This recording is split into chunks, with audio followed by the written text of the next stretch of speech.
জামাত ইসলামীর নিজস্ব নেতৃত্বে জোট গড়ে বিএনপি বিরুদ্ধে সরাসরি ভোটের মাঠে লড়াই করে ৭৭ আসন পেয়েছে। জামাত অতীতের রাজধানী ঢাকায় একটিও আসন না পেলেও এবার ঢাকা মহানগরের ১৫টি আসনের মধ্যে এককভাবে ৬টিতে জয় পেয়েছে, আর জোট থেকে পেয়েছে একটি। এমন প্রেক্ষাপটে বিভিন্ন মহলে প্রশ্ন উঠেছে, তবে হঠাৎ করে জামাতের এই উত্থান কিভাবে এলো? এর পেছনে কি কারণ রয়েছে?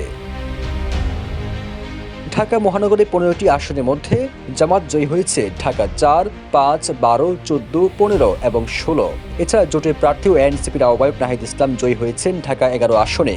ঢাকা ৭, ৮, ১০, ১৩ ও ১৭ এই আসনগুলোতে জামাত বা জোটের প্রার্থীরা হেরেছেন খুব কম ভোটের ব্যবধানে। এর মধ্যে ঢাকা ১০ আসনে ৩৩০০ ভোটের ব্যবধানে আর ঢাকা ৭ আসনে ৬১৮৩ ভোটের ব্যবধানে হেরেছেন। এছাড়া বিভিন্ন এলাকায় আরও অনেক আসনে হারলেও দলটি উল্লেখযোগ্য সংখ্যক ভোট পেয়েছে।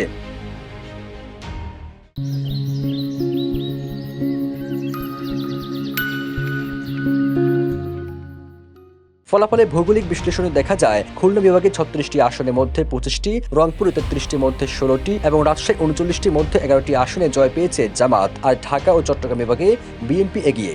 ঢাকার ৭০টির মধ্যে ৮টি এবং চট্টগ্রামে ৫৮টির মধ্যে ৩টি আসনে জামাত এককভাবে জয় পেয়েছে। আর সিলেটে ১৯টি আসনের মধ্যে কেবল জোটের শরিক খেলাফত মজলিস একটি আসন পেয়েছে।